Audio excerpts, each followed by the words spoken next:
going on, everyone, and welcome to the RabidMining YouTube channel. And today I'm going to be showing you guys how to find coins to mine, especially after the Ethereum merge. Everyone's wondering, what can I mine? What should I mine? Is anything profitable out there? And how do you even spec mine properly? So with that, this is part one of this video, and that is actually finding the coin. In part two later on, I will be showing you how to actually set up these spreadsheets to determine profitability, because most of these coins that you find are not going to be on what to mine, so you don't even know if it's worth mining in the first place. Before we get into this, just a quick shout out from our sponsor. Are you currently mining Flux? Are you utilizing fluxpools.net to maximize your potential earnings? Fluxpools.net has revamped their entire process to all its loyal miners, so they understand that getting one Flux is soon going to be very, very difficult ever since the merge. In the past, they have given away over 5,000 Flux per month to its loyal miners. They are revamping it to 5 miners each week will now win $50 in Flux for keeping a 95% uptime. This will run for an entire 12 months, 1 year. There's also 0% pool fees and parallel assets fees until October 5th. There's also a weekly loyalty program which does last forever. Keeping at least a 97% uptime does give you 4 Flux per week per 1 kilosol. And to all you very loyal miners out there, for keeping a 99.5% uptime at fluxpools.net, you will be granted with 1.7 kilosols of hash rate pointed at your address for 48 hours. Check out fluxpools.net today and earn more Flux. So there is a couple of resources here that you do need to utilize in order to find coins. One of them is mining pool stats. The other one, I'm sure most of you know, it is what to mine. And this is what everyone used to use, but this is probably, as of right now, the worst resource to use to find profitable coins, because this is where most people are, and where most people are, there is no profits. That hash rate's just too high across the board. You can see this is 10 cents per kilowatt hour. Everything is negative, so it's not a good thing. We have Coin Wars here. It's kind of like what to mine as well. I hardly ever use this thing, if ever, but it's another resource you could use. It has coins that have been around for quite some time now. They're established. They got exchanges, but it's just another what to mine. So I don't use this one, but it's a tool you can use. The main tools that I use myself personally is pretty much mining pool stats, that and my own personal Discord. So in my Discord, I also have GPU coins, we got CPU coins, and because of the community, we're always talking, we're looking for things together that, you know, a community member may find something, bring it up, and we try it out, and this is another great resource. So be sure to join my Discord, and you will get pretty much up-to-date information on what we are talking about. Now, straight on the main mining pool stats website here, you can see this new coins. Now, new coins is a good thing and a bad thing. Now, a good thing is, you know, you can click on here, you can see brand new coins, which usually means very low hash rates. The Theta here is actually 7 days old, and it's got quite a bit of hash rate for a new coin.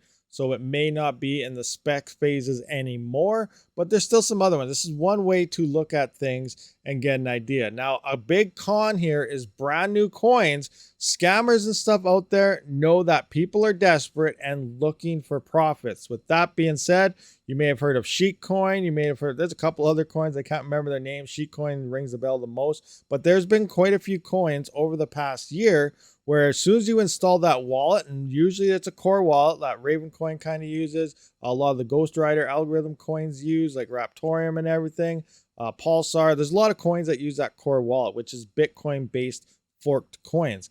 And if you install it, it could potentially pretty much steal all the coins that you have on your computer on other types of wallets that are the same. So you got to be very careful here. I do not just look at a new coin and see, oh, it has no hash rate, it's 1 or 2 days old, download the wallet and, you know, begin mining. This is not what I do. You got to start doing some research so you don't get scammed. So let's take an example here. The Theta, whatever it's called, click on it. Once you click on that coin, we can see all the various pools that it is on. Now, for any coin that you pretty much mine, it is on mining pool stats here. And this is how you can find hash rates across different coins like FW, Ravencoin, whatever. All of it is here. We can see network hash rates, all sorts of stuff. We can see the price of coins. Now, if you actually scroll down, there's a lot of information that people don't even know exists. So one, Here's their website. You can click on their website, see what's going on.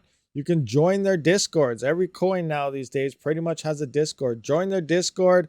You don't even have to say anything. Join it. Watch what's going on in the chats, kind of roam, lurk in the background. I do actually do this quite often just to see, are people getting hacked? Is anybody having false reports here and asking for help, asking for questions? If the devs and the community are pretty, aggressive or mean or trying to turn off away from anything that looks like a scam, then it might not be a good idea to mine that coin and download that wallet. Now, usually after a week or so has gone by, you would most likely find out if a coin was a scam. Quick example, the car or whatever it was, within like 3 hours of it launching, people were reporting getting stolen coins out of their computer and other wallets. So right off the get-go, that's a solid red flag. So stay away. These things do happen. And that's why I like to just lurk in the background and see what's going on within the community. That's something that might point to a big red flag.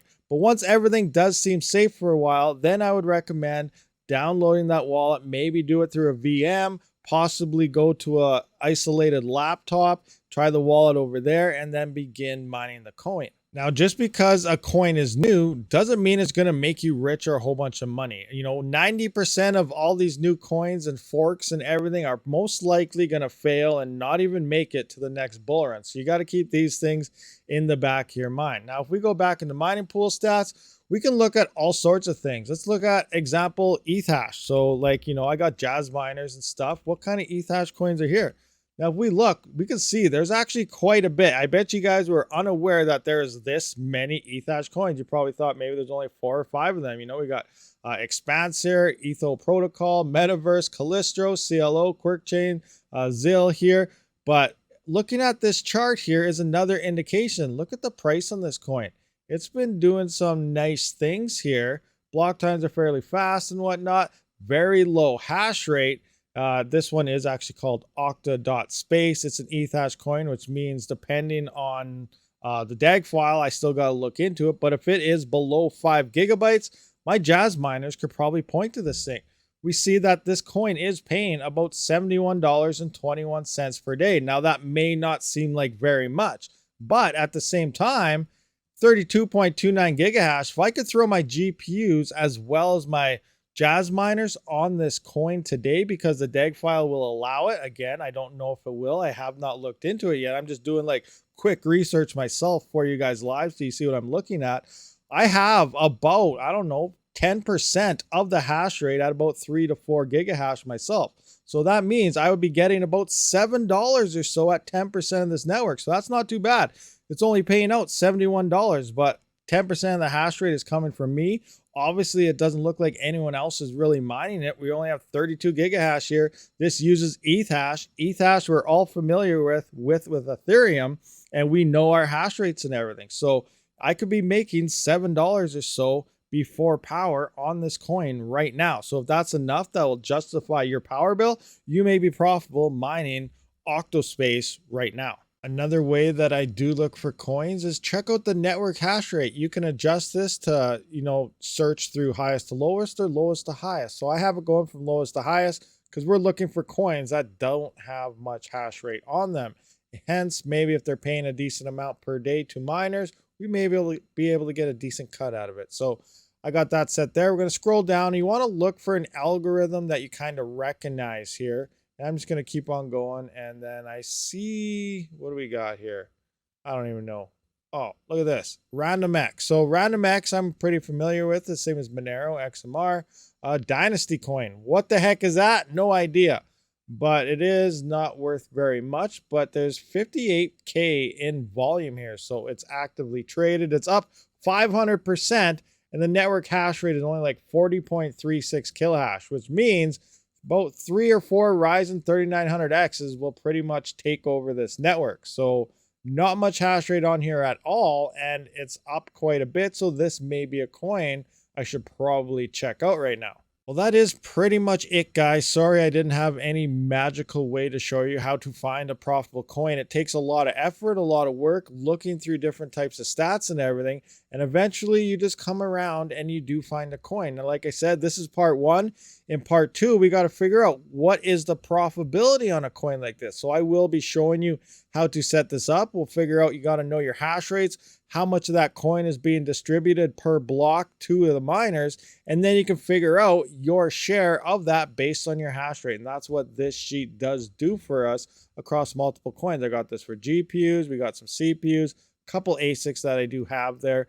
But this is also how we'll come into this. Once we find a coin we want to mine, I'll plug in the numbers into here and we'll see, is it worth mining? Can it cover the power? And if it does, then I will point some rigs at it and begin mining ourselves some coins. Thank you for watching. I'll see you on the next one. Rabid out.